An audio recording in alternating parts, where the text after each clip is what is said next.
जय हिंद दोस्तों। आज हम बात करेंगे भौतिक राशियों के बारे में। भौतिक राशियों को जानने के पूर्व हम यह जान लेते हैं कि भौतिक होता क्या है, आखिर भौतिक विज्ञान होता क्या है। तो भौतिक विज्ञान की वह शाखा होती है जिसके अंतर्गत हम प्राकृतिक घटनाओं का सुसंगठित, सुव्यवस्थित एवं क्रमबद्ध अध्ययन करते हैं। हम बात करते हैं कि भौतिक राशियाँ होती क्या है। आप वैसे भी राशियों को समझ सकते हैं। राशियाँ एक तरीके से किसी भी शीर्षक का निर्धारण करती हैं। तो अगर हमारे पास भौतिक राशियों का अध्ययन करने की बात आती है तो भौतिकी के वे पद जो भौतिकी की इकाई होते हैं, अर्थात हम कह सकते हैं कि भौतिक विज्ञान की व्याख्या हम तब तक नहीं कर सकते जब तक हम भौतिक राशियों को ना समझें। तो हम बात करते हैं कि भौतिक राशियाँ होती कितने प्रकार की हैं। तो मुख्यतः हम भौतिक राशियों को दो तरीके से बांटते हैं।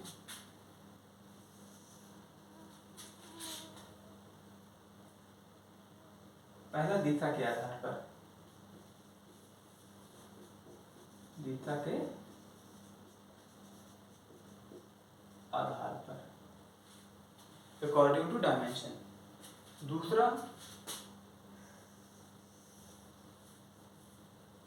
उत्पत्ति के आधार पर।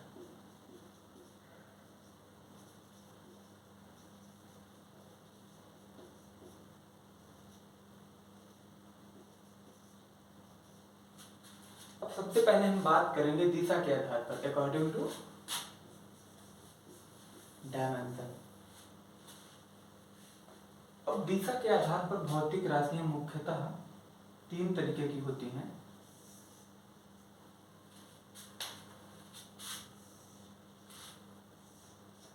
पहला आता है आपका सदिश राशि, दूसरा आता है अदिश और तीसरा आता है टेंसर। अब हम बात करते हैं सदिश राशियों के बारे में। सदिश राशियों को अगर हम देखें तो इसमें क्या है, स और दिश, मतलब जिसमें ऐसी राशियां जिसमें दिशा, दिशा का मतलब इसमें दो चीजें आप ध्यान रखेंगे। पहला इसमें मैग्नीट्यूड, मैग्नीट्यूड परिमाण होना चाहिए। परिमाण का मतलब ये होता है, मैग्नीट्यूड का तात्पर्य ये होता है कि किसी चीज की संख्यात्मक वैल्यू कितनी है, उसमें क्या होना चाहिए, परिमाण होना चाहिए और साथ में ही क्या होना चाहिए, दिशा होनी चाहिए। मतलब ऐसी राशियां जिन्हें परिमाण हो और साथ में दिशा, उनको हम क्या कहेंगे, सदिश राशियां। फिर बात आती है अदिश राशि की। आप किसी भी टॉपिक को देखेंगे और अगर उस टॉपिक के का जो पहला अक्षर हो अगर वो आ हो तो आप समझ सकते हैं। अब हमेशा ये ध्यान रखिए, लगभग यही होता है कि जितने आ होता है वो उल्टा हो जाता है। आ का मतलब कहीं ना कहीं नहीं होता है। तो मतलब अदिश राशियों को जब हम तोड़ेंगे तो आ प्लस दिशा में, आ प्लस दिशा में, तो ऐसी राशि जिसमें दिशा नहीं होती। तो इसमें क्या होता है, इसमें दिशा जो है क्या नहीं होती, दिशा नहीं होती, लेकिन मैग्नीट्यूड होता है। मैग्नीट्यूड क्या होता है, इसमें परिमाण होता है। मतलब अदिश राशियां वे राशियां होती हैं जिसमें दिशा तो नहीं होती लेकिन परिमाण होता है, मतलब कुछ मात्रात्मक वैल्यू होती है। और तीसरी राशि आती है आपकी टेंसर। टेंसर ऐसी राशियां होती हैं जो ना तो सदिश होती हैं और ना ही अदिश होती हैं। मतलब जो ना तो सदिश हो ना तो अदिश हो, उनको हम किस श्रेणी में रखते हैं, टेंसर। तो हम इनके उदाहरण को देखते हैं। सदिश राशियां जैसे आपका वेग हो गया, वेग, त्वरण, विस्थापन, ये सारी राशियां क्या हैं, ये आपकी सदिश राशियां हैं। फिर क्या क्या होता है इसमें, परिमाण भी होता है, मैग्नीट्यूड भी होती है, साथ साथ दिशा भी होती है। और अदिश राशियों के जब हम उदाहरण की बात करते हैं जिसमें क्या आता है, जैसे आपकी चाल, दूरी,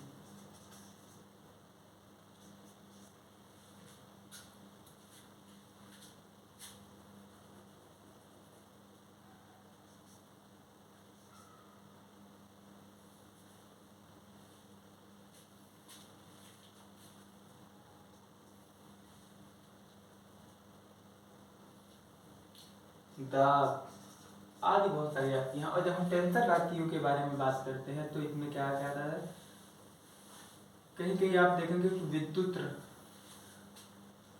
विद्युत धारा को भी टेंसर राशि में सम्मिलित किया जाता है। लेकिन और एक राशि होती है आपकी बल आघूर्ण, बल आघूर्ण को भी टेंसर राशि के अंतर्गत लिखा जाता है। दिशा के आधार पर हम समझ चुके हैं कि राशियां कितने तरीके की होती हैं, सदिश राशियां, अदिश राशियां और टेंसर राशियां। हमने उदाहरण भी समझ लिया इसका। अब हम आगे बढ़ते हैं उत्पत्ति के आधार पर। उत्पत्ति के आधार पर जो हम देखते हैं तो ये कितने तरीके की होती हैं, उत्पत्ति के आधार पर भी ये दो तरीके की होती है।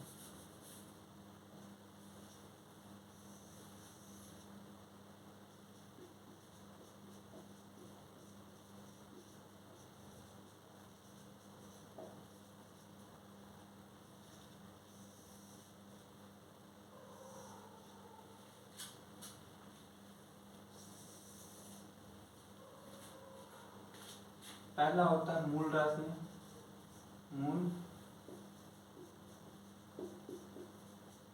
मूल राशि। दूसरा होते हैं व्युत्पन्न राशियां।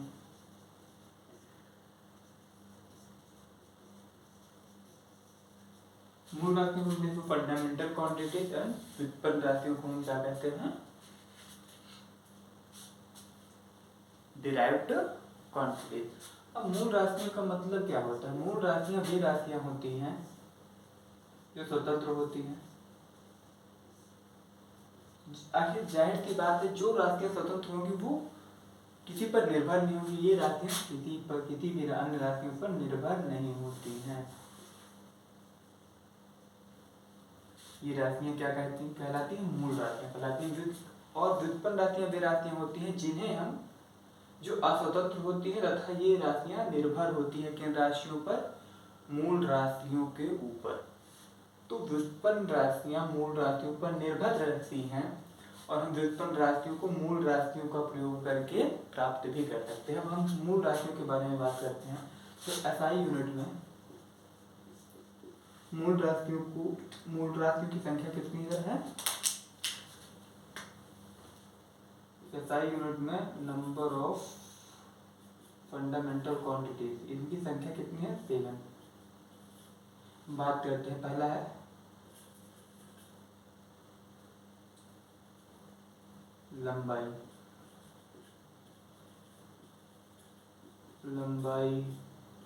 दूसरा है समय, तीसरा है द्रव्यमान, चौथा है ताप, पांचवा है आपका विद्युत धारा,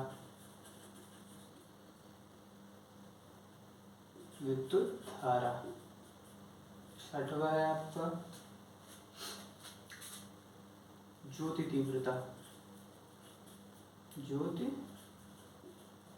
तीव्रता, सातवा है आपका पदार्थ की मात्रा।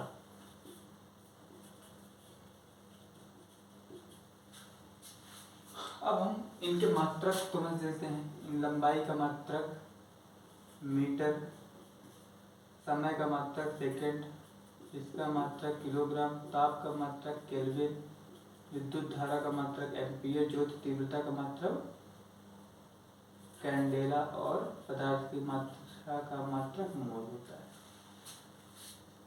इसी के साथ साथ दो पूरक राशियां भी होती हैं। इसमें क्या होती हैं, दो पूरक राशियां, सप्लीमेंट्री राशियां जिनको बोलते हैं पूरक राशियां। इनमें कौन कौन सी आती हैं, इनमें दो राशियां आती हैं आपकी, पहला आता है कोण, दूसरा आता है घन कोण। ये जो कोण होता है ये 2D होता है, और घन कोण होता है वो 3D होता है। इसका जो यूनिट होती है कोण की, ये आपकी क्या होती है, ये इसका मात्रा क्या होता है आपका, ये होता है रेडियन, और घन कोण का मात्रक आपका क्या होता है यूनिट, ये इसका होता है स्टेरेडियन। स्टेरेडियन। यहाँ तक समझ में आ चुका होगा आप लोगों को। अब हम बात करते हैं व्युत्पन्न राशियां। व्युत्पन्न राशियां के नाम से ही है ऐसी राशियां जो व्युत्पन्न की जाती है, मतलब ऐसी राशियां जो अपने आप का निर्माण खुद से ना कर कर किन्हीं अन्य राशियों पर निर्भर रहती हैं। और वो कौन सी राशियां हैं, ये मूल राशियों के द्वारा ही बनाई जाती हैं। जैसे हम बात करते हैं, ये क्या होती है, अस्वतंत्र होती हैं, अस्वतंत्र होती है, अनिर्भर होती है,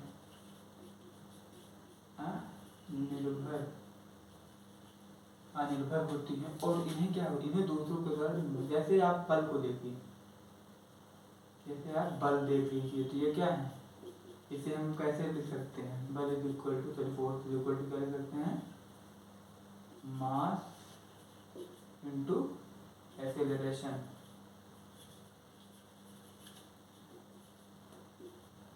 द्रव्यमान इनटू त्वरण।